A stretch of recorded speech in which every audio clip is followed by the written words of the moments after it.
Oh, hi. Hi. It's been a really long time since I've attempted to make any sort of video or even journal about things. And, but lately I've been feeling the desire to really make change again and to maybe be held accountable, but it's not even that. I just want to express myself. So, things that are new. I have a house with my dear husband, and this is my new dining room that I'm obsessed with, and this color is kind of cool. And there's a new clock that I love. So life has definitely gone. There's been a lot of changes in the past year. And sorry, I'm just getting over a cold. Um, so I would say 90% of my time practicing intermittent fasting, which has been really helpful. I just don't eat breakfast. It's like not even a thing, and I would say for the most part I probably go maybe 15 to 16 hours.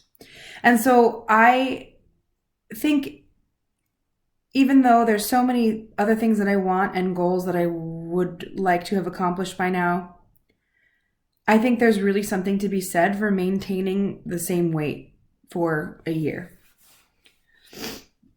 It's a really high weight and it's not a comfortable weight and it's not ideal and it's not all of these things. But I acknowledge that I need to give myself some credit for that.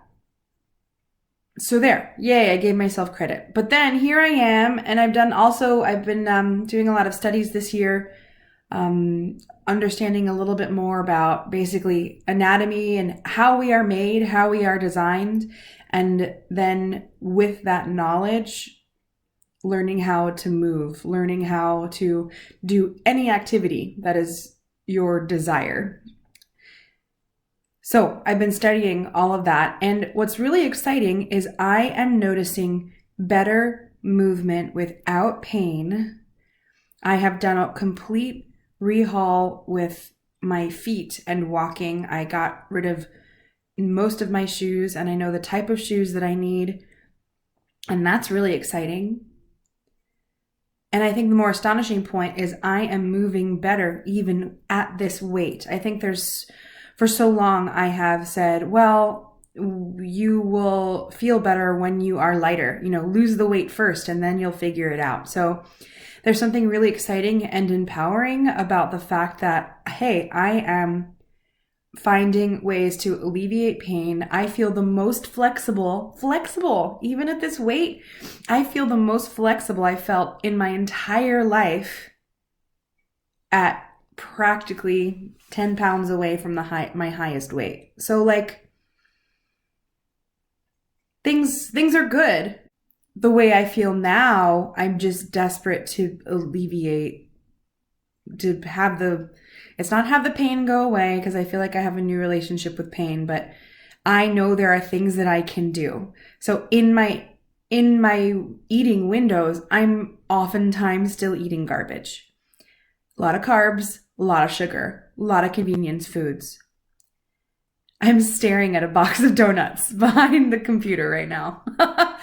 They're my favorite donuts on the planet, and I had an enjoyable amount last night, and I'm done. I'm done. Because basically I just feel that I'm just inflammation. It's inflammation. I feel it in my joints. After I've eaten, like after a day or two of really, really crap junk food, I feel it in my hands, and all of my finger joints. But lately I've been having trouble with my knee. And it's really easy to say, well, it's because you're overweight. That's why your knee's bothering you. And it's like, sure, that's a factor. But you know what, folks? There are plenty of standard sized people that have knee problems.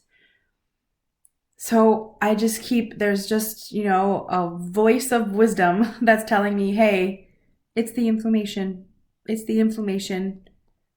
Time to kick the sugar and time to, for me, I need to do more fasting. I've done a lot of research on this. I know this is a really tough concept, and it's especially worrisome for people who have had disordered eating and body dysmorphia and things like that. And it's not for everyone. It's not for everyone. And I take this really seriously. But I think for my body type and for my needs and for my predisposition to diabetes, honestly, folks, I am more concerned about heart disease than I am with diabetes. My diabetes numbers always come back fine, but the heart stuff the inflammation is the cause, is a big factor for heart disease. So I did some research, and through the intensive dietary management program that people come across when they follow Dr. Fung and the obesity code, and everybody's come across this if they have done any research on fasting. There was this great, very informative blog post about fat fasting, and I'll probably put a link to, a link in the comments or whatever you YouTubers say. I'm going to put a link to this blog because it's really interesting. And it's basically a stepping stone into longer fasts, because I liked the idea of fasting and I can almost commit to it. But man, that sugar calls my name. It was just really hard to get started. So the blog talks about how they developed how they basically used a fat fast, just consuming fat, to get ready for longer fasts. So that's what I've decided to do.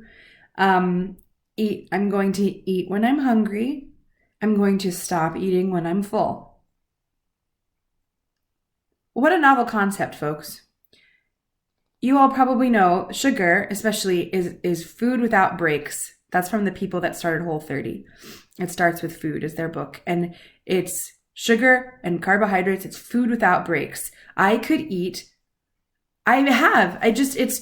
so easy to overeat and never feel full and never feel satisfied. And honestly, sometimes I don't even get sick. It's weird. It's like bottomless pit. So anyway, I'm done. I'm over that right now. And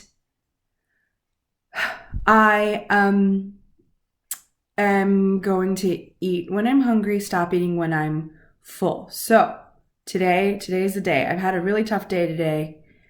Lots of stormy thinking, but here I am. I got to spend the morning at home doing a little bit of work, but mostly just getting the motivation to do this video.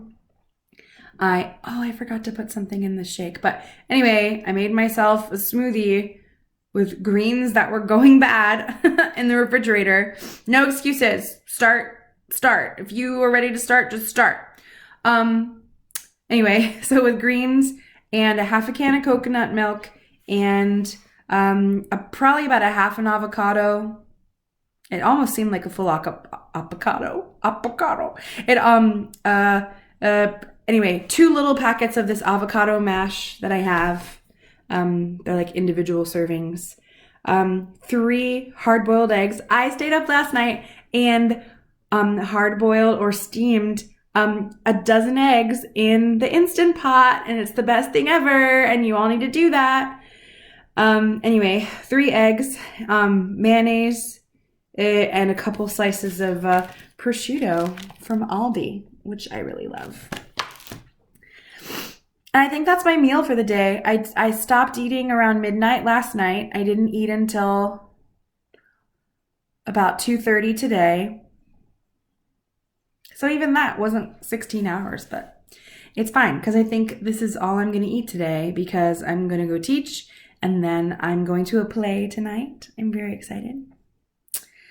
And I'll be done. And then tomorrow is another long day at work, so I'm probably not going to eat until after 3 o'clock when I'm done teaching, and I will bring some more hard-boiled eggs and bacon, y'all, to work for my meal. I'm not necessarily trying to eat one meal a day, but this is just how my schedule is working. If I feel hungry in the middle of the day, I will break out a hard-boiled egg and eat it, but we'll see what happens. Eat when you're hungry, stop when you're full, and enjoy every bite. I think those are 3 steps that we can ask of ourselves when consuming food. And maybe when doing anything. So I'm pretty full. I have a couple slugs left of the shake. I'm going to do that and then I'll be on my way. But anyway, thanks to those who've watched my videos. There's one out there that for some reason has found the right algorithm and it's got a lot of views. I can't believe it. But everybody's been pretty supportive, so that's really cool. All right. I will keep updating as often as I can. I hope you are all well. If you're interested in updates and all of that, please subscribe and practice peaceful thinking. Take care.